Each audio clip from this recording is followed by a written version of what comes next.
வாழைப்பூ வாங்கினா சில பேருக்கு எப்படி செய்யணும்னு தெரியாது. நான் எப்படி செய்கிறேன்னு செய்யத்த பாருங்கள். நீங்களே வாங்கி ஈஸியாக இருக்கும், உடம்புக்கு நல்லது.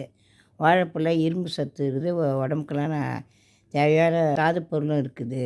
வாழைப்பூ வாங்கின்னு வந்து அந்த மட்டையை உரிச்சிட்டு உள்ளே இருக்கிற குடல் பூவெல்லாம் கிள்ளிட்டு, கொண்ட மாதிரி அதை கிள்ளி கடாசிட்டு, பொடியை அரிஞ்சு தண்ணியில் போட்டு ஊற வச்சு, அதை எடுத்து நல்லா புழிஞ்சி ஒரு ஏனத்தில் போட்டு தண்ணி ஊற்றி உப்பு கொஞ்சத்தூள் போட்டு வேக வச்சு, கொஞ்ச நேரம் தான் ரொம்ப நேரம் வேகாது. வெந்ததும் அதை எடுத்து புழிஞ்சி வச்சுக்கின்னு ஒரு வாணலில் வச்சு எண்ணெயை ஊற்றி கடுகு உளுத்தம்பருப்பு போட்டு தாளித்து, சில பேர் காரம் வேணுன்னா வெங்காயம் பச்சை மிளகாய் போட்டுக்கலாம். இல்லைன்னா மிளகாத்தூள் போட்டு நல்லா வதங்கி இந்த வாழைப்பூவும் போட்டு நல்லா வதக்கி பொட்டுக்கல்லை நல்லா பவுட்ரு ஆக்கி அதை போட்டு கலந்து நல்லா பிசைஞ்சு சாப்பிட்டா புட்டு நல்லாயிருக்கும். வெறுமனே கூட சாப்பிட்லாம், இட்லி தோசைக்கும் சாப்பிட்லாம், சாதத்துக்கும் வச்சு சாப்பிட்லாம்.